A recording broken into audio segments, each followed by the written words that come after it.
رشتے کبھی بھی قدرتی موت نہیں مرتے، ان کو ہمیشہ انسان قتل کرتا ہے۔ نمبر 1 نفرت سے، نمبر 2 جھوٹی انا سے، نمبر 3 نظر اندازی سے، اور نمبر 4 غلط فہمی سے۔ اچھا انسان مطلبی نہیں ہوتا، بس دور ہو جاتا ہے ان لوگوں سے جنہیں اس کی ہار نہیں ہوتی۔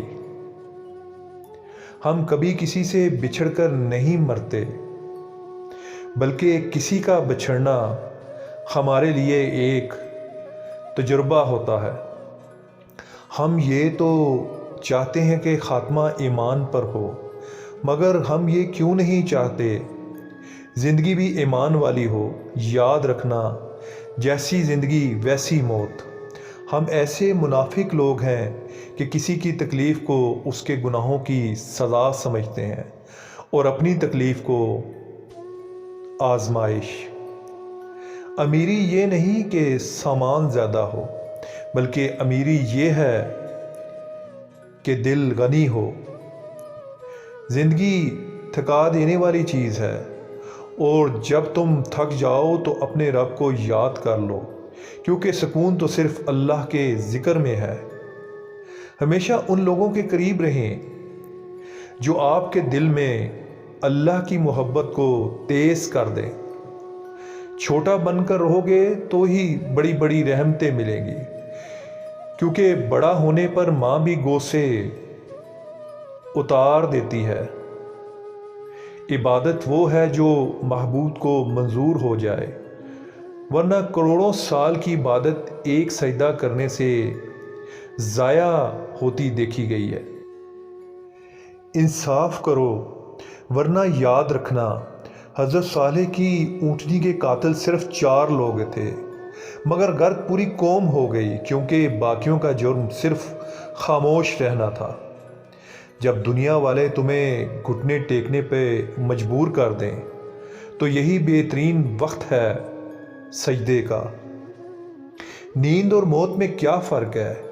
کسی نے کیا خوب جواب دیا، نیند آدھی موت ہے اور موت مکمل نیند ہے۔ نگاہ کا عادل وہ ہے جسے دوسروں کی بیٹی میں اپنی بیٹی نظر آئے۔ سورہ یوسف مثال ہے۔ کچھ چیزیں لمحوں میں نہیں دی جاتی، وہ اکثر صدیوں میں تمہارے حصے لکھی جاتی ہیں۔ سب سے بڑا عیب یہ ہے کہ تم کسی پر وہ عیب لگاؤ جو خود تجھ میں موجود ہو۔ زمین کے مشرق سے مغرب تک کوئی مومن ہماری نگاہ سے غائب نہیں ہے۔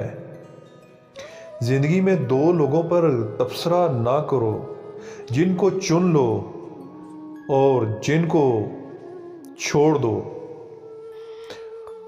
ہم لوگ نیک بننا چاہتے ہیں، صرف نیک دکھنا اور نیک کہلانا چاہتے ہیں، اور یہ منافقت کا سب سے اعلیٰ درجہ ہے۔ جب اللہ چاہتا ہے کہ کسی بندے سے دوستی کرے تو اس کی زبان پر اپنا ذکر اور دل پر اپنی فکر کے دروازے کھول دیتا ہے۔ جن کے ساتھ زندگی گزارنی ہو ان میں نقص تلاش نہیں کیے جاتے۔ جو تعلیم عورت کے سر سے دوپٹہ اور مرد کے دل سے خوف خدا ختم کر دے، ایسی تعلیم سے ان پڑھ رہنا بہتر ہے۔ جانتے ہو اذیت کیا ہے؟ اپنی آنکھوں کے سامنے اپنی اہمیت کو کم ہوتے ہوئے دیکھنا اور پھر بھی خاموش رہنا۔ مسئلہ یہ نہیں کہ حق بات کہنے والے علماء کرام ختم ہو گئے ہیں، مشکل یہ ہے کہ ہم صرف اپنی مرضی کا حق سننا چاہتے ہیں۔ اکڑ جتنی زیادہ ہو اتنی ہی شدت سے ٹوٹتی ہے، اور دھوکہ جتنا بڑا ہو اتنی ہی طاقت سے اپنے محور پر لپیٹ کر لیتا ہے۔ شیطان کو گمراہ کرنے کے لیے کوئی دوسرا شیطان نہیں آیا تھا، بلکہ یہ وہی نفس تھا جس نے اس کو ابلیس بنایا تھا۔ لوگوں پر 3 احسان کرو،